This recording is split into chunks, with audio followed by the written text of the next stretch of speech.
Bonjour, ici Marc-Antoine au centre du VR à Saint-Nicolas. Aujourd'hui, on fait la démonstration d'une Coleman 13T 2026. On va commencer par faire une tournée à l'extérieur de l'unité pour ensuite se diriger à l'intérieur.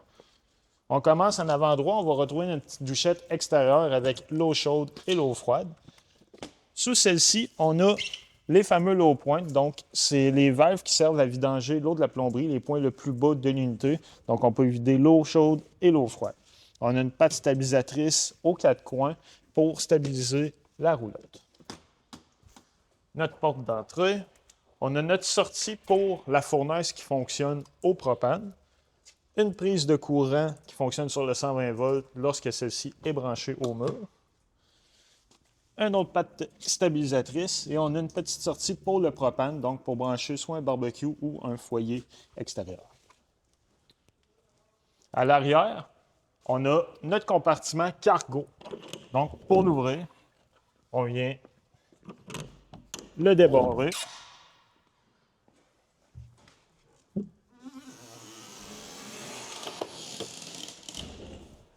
Et on a l'accès cargo pour rentrer à l'intérieur. Maintenant, pour ouvrir la partie hybride de la roulotte,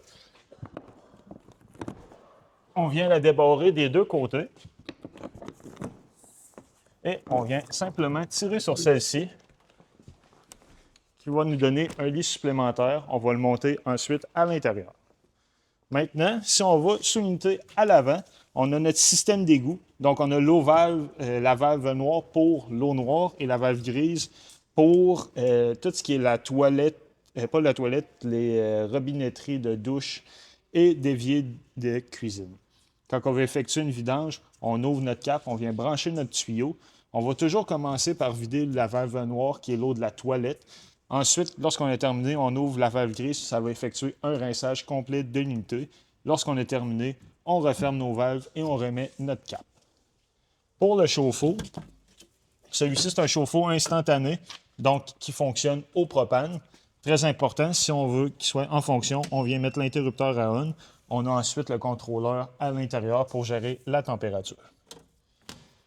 On a notre City Water, c'est là où on vient brancher notre eau de la ville et du camping. Notre eau fraîche qu'on vient remplir juste ici pour marcher en mode autonomie. Donc, celle-là va marcher avec la pompe à eau. Notre prise 120 volts pour l'unité. Et ici, on a une petite connexion pour venir mettre un panneau solaire portatif. C'est ce qui conclut notre visite à l'extérieur de l'unité. Une fois dans l'unité, on va retrouver un géant moustiquaire à l'arrière. Celui-ci est magnétique, donc on peut le retirer simplement en tirant dessus. On a notre lit escamotable avec une tablette intégrée sous le lit. Donc, lorsqu'on veut le mettre en configuration au lit, on prend la tablette, on vient l'abaisser comme ça ici. On vient la parer en place pour s'assurer qu'elle reste dans cette position. Et par la suite, on vient débarrer notre lit. Donc, on a des petites barreaux de chaque côté. Puis, on vient le descendre. Comme ça ici. L'air climatisé, elle se contrôle directement avec les deux boutons ici. Donc, on peut le mettre en mode cold, on peut mettre le mode fan et gérer la température. Notre lit hybride qui sort à l'extérieur de l'unité. Lorsqu'on veut s'en servir, on enlève les vipères.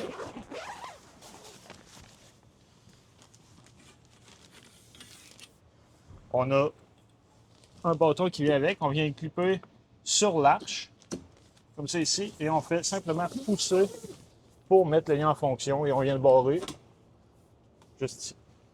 Donc, on a un lit supplémentaire qui est là. On a les fermetures éclairs pour se donner de l'aération. Lorsqu'on a terminé, on fait l'opération inverse. On vient retirer le bâton. On abaisse, on le met juste ici. Très important, lorsqu'on veut fermer à l'extérieur, on doit s'assurer que les toiles sont bien rentrées à l'intérieur.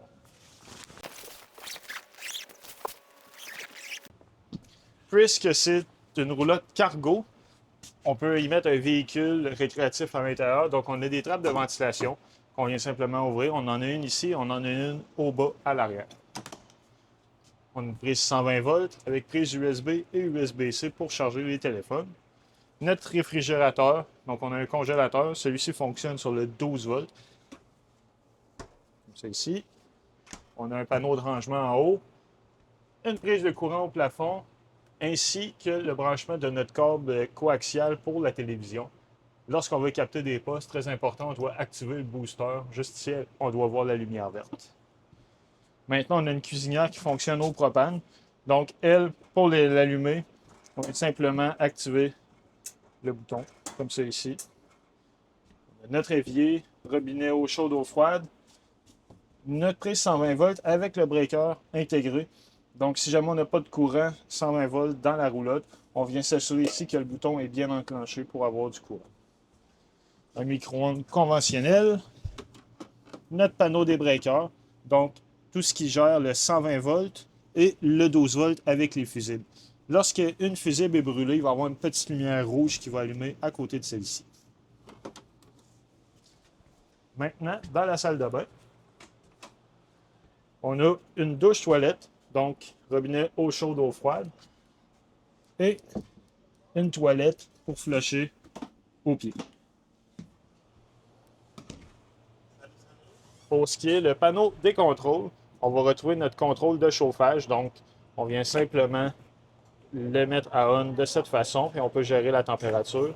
Celle-ci est indiquée au bas. Maintenant, notre contrôle de chauffe-eau, on vient l'ouvrir comme ça ici. Et on peut gérer la température de sortie de celui-ci. On peut le mettre en Celsius ou en Fahrenheit. Dès qu'on active l'eau chaude, on va avoir une petite indication au bas ici qui va s'afficher comme quoi il y a une circulation de l'eau et une flamme pour indiquer que cela chauffe. Maintenant, sur notre panneau principal, on va retrouver notre niveau de la batterie, l'eau fraîche, l'eau noire et l'eau grise, notre interrupteur pour la pompe à eau, la gestion de l'éclairage pour l'auvent à l'extérieur et le contrôle de celui-ci. Donc, pour ouvrir l'auvent et le fermer. Au bas du mur, on a notre détecteur de monoxyde de carbone et notre extincteur. Ça, c'est la sortie de la fournaise. Donc, c'est important, on ne doit jamais mettre de quoi à l'avant pour l'obstruer. C'est ce qui conclut notre visite à l'intérieur de l'unité.